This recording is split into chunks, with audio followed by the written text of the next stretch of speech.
I'm the traveler. I have come to say the human race of this planet has let its ego come in place of the soul and the spirit. Why is it that the human race, I ask, why is it that you allow your egos to come to take priority over what the soul and the spirit have to say? You will listen to your ego much easier than you will listen to your soul. Why is that? Are you afraid of the truth that the soul bears? Are you afraid that the soul will hit an area of feeling that you have not felt before?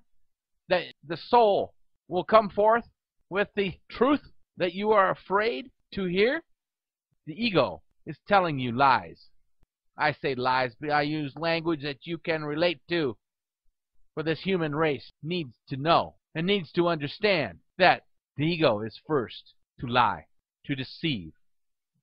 Some of the spiritual leaders would call the ego the devil or evil. I, the traveler, say that the ego is neither. This is only because man has made the name for it for purposes of control. But I say that the ego, yes, it still does do this that the spiritual leaders say. It does lie and deceit. It takes rather than gives. So I say to this human race, why are you so susceptible to what the ego has to tell you? Why do you turn to the ego for your answers? Why do you not turn to the soul or the spirit, whichever you care to call it? For the truth lies there. The truth lies within the spirit. The spirit and the soul has lived many lives. Many truths have come forth from the soul. Are you not ready to hear what the soul has to tell you? For this is your life's essence, the soul. For this body without a soul would be nothing, and I do mean nothing.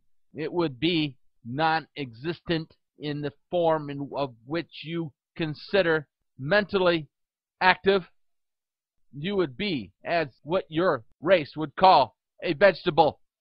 The body would be nothing but a shell, incapable of communication, incapable of processing thought.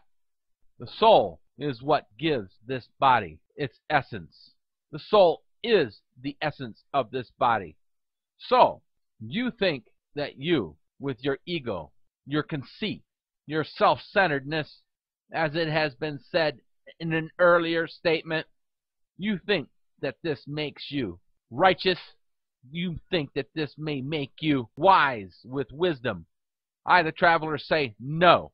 It puts you no better off than lower forms of life. For if you do nothing but take from your fellow man, does that make you any better than them? No, it makes you less than them. For you to satisfy your ego for your own self-gratification makes you nothing. You, the human race, needs to talk and bring forth the spirit and the soul. Bring forth what it is that the soul has to say to you, and become what the soul's purpose for coming into this body of yours was to begin with. For the soul had made an arrangement, a contract, if you so call it, to come in and live a purpose, serve a purpose. Find out what that purpose is and live that purpose. I say to the human race that this is a time to bring forth the energy from within that is your soul and spirit, and determine what it is that you were meant to do. Deep down, all of man knows what they were meant to do, but they are afraid. What will our society think if I go ahead and do what the soul tells me to do? What will my neighbor think? What will my partner think? I say to you, what does it matter what others think? Are they the ones that are going to see and make sure that it is that you ascend? I say not. It is up to you to prove and to assure your ascension. No one else, for no one else can do this for you. It must be done by you and you alone. bring forth the energy that is within you, the energy that has entered you at birth, and use this energy to determine your soul's purpose for coming forth. For the purpose of the soul is to learn, is to fulfill, I will say, obligation on this planet through this body in this lifetime. For it does not learn, it will have to return into another life form and continue the process again until it is learned or the process is fulfilled. I say to you, this human race, the ego is one that will take advantage. There are several communities where man works together and lives with the help of one another. They take no more than they need. And I use the word need from one another. Each one has the ability to contribute to the society.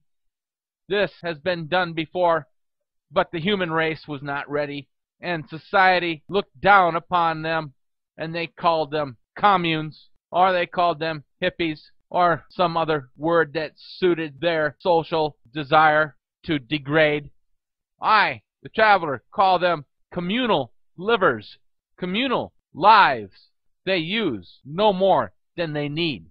They give to all, and all receive. But this is where I say the ego comes in.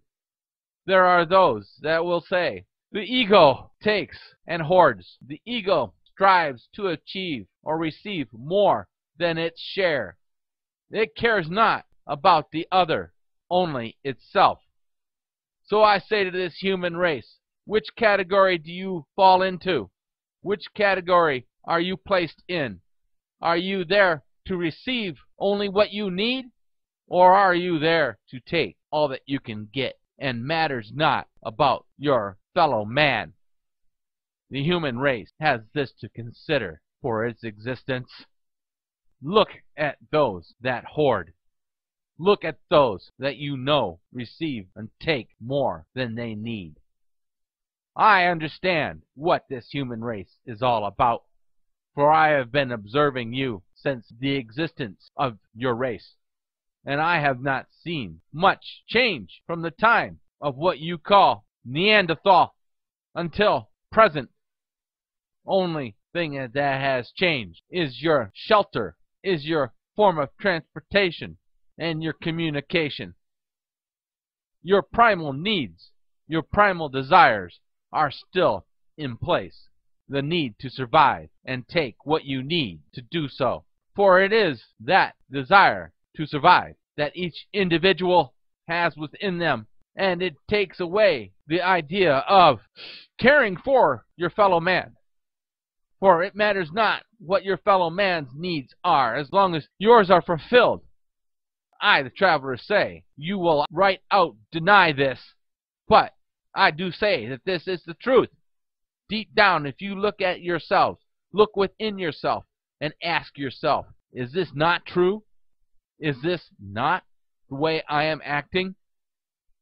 I, the traveler, come forth with this message. Try to bring forth your spirit, your soul, and find out what it is that it needs to fulfill, what it wants. For you are nothing without this, and I do say you will find yourself changing dramatically when you follow the soul or the spirit's will. I am saying this because your time, from what I have seen, your time as a race is short if you do not consider the words that I have just spoke. You have the option. You can bring forth longevity for your race, or you can cut it short with the ego in place. It is your choice. It matters not to me. I am here to observe and state what it is that I see. I am not here to give you soft-spoken words. No, there are many amongst the human race that do this already. No, I am not here to pacify you. No, I am here to give you the raw, basic truth. And whether you understand this truth or not, I am saying it. and bringing it forth to you to let you know, to let you understand, hopefully, what it is that you are facing as a race. You can face longevity or you can face extinction. It does not matter to me. This is my message to the human race. Consider these words or not. That is all.